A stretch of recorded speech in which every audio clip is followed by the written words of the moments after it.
Добро пожаловать в мой канал. Cette piste a été vérifiée. On a gratté et la porte a été refermée, a indiqué une source proche de l'enquête à l'AFP. Pour autant, on ne fermera jamais le dossier Estelle Mouzin.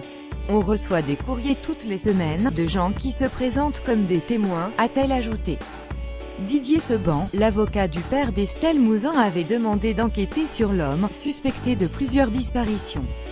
Nous avons fait cette demande début septembre, après la disparition de la petite Maëlys, dans la nuit du 26 au 27 août, lors d'une fête de mariage en Isère, dont Nordal Lelandais est soupçonné d'être responsable, avait expliqué me Didier Seban. C'est une vérification normale, une démarche que l'on fait forcément quand il y a un enlèvement de petite fille.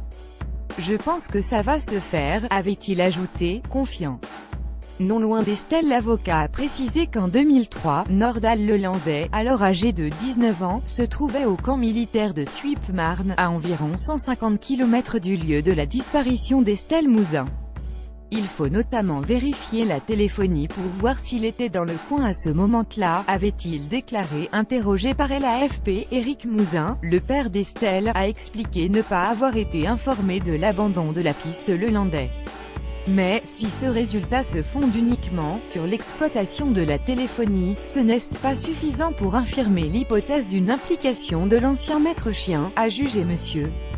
Mouzin, qui plaide pour la création d'un pôle de juges spécialisé dans les enlèvements d'enfants afin de favoriser la résolution de ces affaires. Michel Fourniret ou Éric Fauchard, qui avait enlevé en avril 2015 la petite Bérénice en Lorraine. À chaque enlèvement ou tentative d'enlèvement d'enfants, des vérifications ADN, téléphonie, etc. sont faites pour savoir si Estelle aurait pu croiser la route des suspects, a rappelé le père de la petite fille. Le 9 janvier 2003, à Guermantes, la fillette avait disparu vers 18 h sur le chemin entre son école et son domicile. D'autres dossiers de disparition non élucidés dans la région ont été réouverts. Après la petite Maëlys en Isère, dont il nie toujours fermement l'enlèvement, Nordal Lelandais est désormais soupçonné d'avoir assassiné le caporal Arthur Noyer en Savoie. Les enquêteurs font également des vérifications sur une autre disparition inexpliquée, celle d'un jeune cuisinier belge.